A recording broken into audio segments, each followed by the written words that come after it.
നമസ്കാരം എല്ലാ പ്രിയപ്പെട്ട കൂട്ടുകാർക്കും സ്റ്റുഡൻസ് ഓൺ ഫലേക്ക് സ്വാഗതം.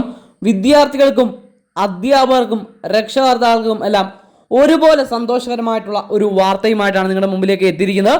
അപ്പോൾ ഇതിലേക്ക് പോകുന്നതിന് മുമ്പ് ആദ്യമായിട്ട് ചാനൽ കാണുന്ന കൂട്ടുകാരുണ്ടെങ്കിൽ ചാനൽ ഉറപ്പായിട്ടും ഒന്ന് സബ്സ്ക്രൈബ് ചെയ്യാൻ ശ്രദ്ധിക്കുക. അതുപോലെ വീഡിയോ ലൈക്ക് ചെയ്യാതെ കാണുന്ന കൂട്ടുകാരുണ്ടെങ്കിൽ ജസ്റ്റ് വീഡിയോ ഒന്ന് ലൈക്ക് ചെയ്ത് കാണാൻ ശ്രദ്ധിക്കുക. ജസ്റ്റ് ഒന്ന് ലൈക്ക് ചെയ്ത് നമ്മളൊന്ന് സപ്പോർട്ട് ചെയ്യുക. അതുപോലെ നിങ്ങൾക്ക് അവധി അറിയിപ്പുകളൊക്കെ വേണമെങ്കിൽ ചാനൽ കാണുന്ന കൂട്ടുകാർ ജസ്റ്റ് ഒന്ന് സബ്സ്ക്രൈബ് ചെയ്താട്ടെ. എല്ലാ അവധി അറിയിപ്പുകളും ആദ്യം നിങ്ങളുടെ മുമ്പിലേക്ക് ഞാൻ ഷെയർ ചെയ്ത് നൽകുന്നതാണ്. അപ്പോൾ നമുക്ക് വാർത്തയിലേക്ക് തന്നെ കടക്കാം. കുറച്ച് നാൾ മുമ്പ് പ്രധാനപ്പെട്ട ഒരു ഉത്തരവ് വന്നിരുന്നു. അതായത് സംസ്ഥാനത്ത് ശനിയാഴ്ചകൾ കൂടി സ്കൂളുകൾക്ക് പ്രവൃത്തി ദിവസമാക്കുന്ന രീതിയിൽ 220 പ്രവൃത്തി ദിവസം കിട്ടാൻ വേണ്ടി 25 ശനിയാഴ്ചകൾ പ്രവൃത്തി ദിവസമാക്കുവാനുള്ള ഒരു തീരുമാനമാണ് വന്നത്.